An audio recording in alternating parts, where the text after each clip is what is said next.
Bienvenue au cimetière décédé aujourd'hui. Lily Fatal sont mes invités, 2 des 3 membres. Également un site web assez flyé avec des caricatures et des versions très cheap music, genre de groupe rock à la Nine Inch Nails, Korn, etc. Je parlerai également de Kermesse, compilation de groupes pour l'Halloween. Également Cake, Soul Coughing, Johnny Lang. Et pour commencer, Everlast et Whitey Ford Sings the Blues.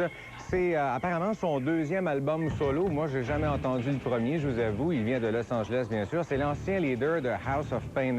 Un groupe qui, moi, m'a jamais vraiment accroché sur la musique de House of Pain, je vous avoue, mais ils ont fait 3 albums et c'était un groupe quand même assez important parce que c'est grâce à eux qu'on a découvert, en fait, ils engageaient pour faire leur première partie du monde comme Korn ou encore Rage Against the Machine. Donc, ça a pris House of Pain pour nous faire découvrir ces groupes qui sont populaires aujourd'hui. Et lui, Everlast, a décidé de quitter le groupe à un moment donné parce qu'il n'y avait plus de challenge, c'était devenu vraiment une routine, il n'y avait plus de fun, il disait, j'avais plus de papillons quand je montais sur scène, donc il a décidé de laisser faire ça.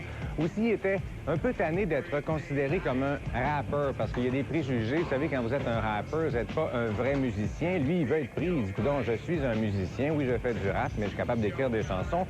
Il n'est pas, par exemple, trop en faveur des rappeurs comme genre Puff Daddy ou encore Maze ou plein d'autres qui prennent des chansons des années 60, 70, ils changent 2-3 lignes musicales, 3-4 paroles, puis oups, nous voici maintenant avec une nouvelle chanson.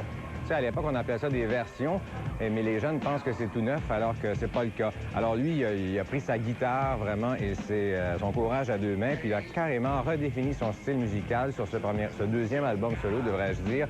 Il chante, il rappe également. La base, ça demeure du rap, mais c'est vraiment plus une approche d'auteur-compositeur. Il y a beaucoup de guitares acoustiques, de guitares électriques, mais des arrangements fort intéressants, comme quatuor à cordes, il y a un peu d'échantillonnage, bien sûr, aussi d'une section de cuivre. Le thème de la mort revient très souvent parce que je pense que c'est la dernière journée de l'enregistrement de son album. Il a fait une crise, une attaque cardiaque en studio. C'est pour ça qu'on a le clip depuis genre 6 mois. Ils ont entendu qu'il revienne en santé pour sortir l'album. C'est un très bon disque que je vous conseille comme cote 8 sur 10. Ça s'apparente un peu à Beck. Voici un clip qui s'appelle What It's Like.